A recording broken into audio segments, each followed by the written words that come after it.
வராக அவதாரம் விஷ்ணுவின் அதிரடி போராட்டம். கடலின் ஆழத்தில் நிலம் காணாமல் போனது. ஹிரண்யாக்ஷன் என்ற அசுரன் பூமியை கடலுக்குள் தூக்கி எறிந்து அதனை முழுமையாக மூழ்கடித்தான். உலகமே அதிர்ச்சி அடைந்தது. தேவர்கள் அஞ்சினர். யாரும் அவனை எதிர்க்க முடியாத நிலை ஏற்பட்டது. அந்த நேரத்தில் விஷ்ணு ஒரு பிரம்மாண்டமான காளானாக தோன்றினார். அவரது உருவம் பிரளய கடலுக்கே அச்சுறுத்தலாக தோன்றியது. இந்த அதீத சக்தியை கண்ட ஹிரண்யாக்ஷன் கலங்காமல் எதிர்க்க தயாரானான். மாபெரும் போராட்டம் கடலின் நடுவே வெடித்தது. ஹிரண்யாக்ஷன் வாளால் தாக்கினான். ஆனால் வராகன் எந்த பாதிப்பும் அடையவில்லை. அதற்கு பதிலாக தனது கொம்புகளால் அவனை தூக்கி எறிந்தார். கடல் ஆர்ப்பரித்து கொந்தளித்தது.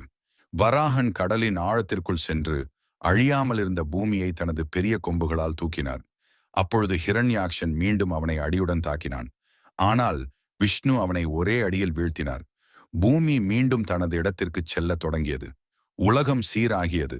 தேவர்கள் விஷ்ணுவை வணங்கினர். பூமி மீண்டும் நிலை பெற்றதுடன் தர்மமும் நிலைத்தது. வராக அவதாரம் அழிவிலிருந்து பூமியை மீட்டுக்கொண்ட மிகப்பெரிய நிகழ்வாகும். இது தர்மம் எப்போது ஜெயிக்க வேண்டும் என்பதற்கான ஒரு உதாரணம். இந்த கதை விஷ்ணுவின் கருணை மற்றும் போராட்டத்திற்கான உறுதியை வெளிப்படுத்துகிறது. தர்மம் நிலைத்திருப்பதற்காக அவர் எப்பொழுது வேண்டுமானாலும் அவதாரம் எடுக்க தயார் என்பதற்கான அடையாளமாகும்.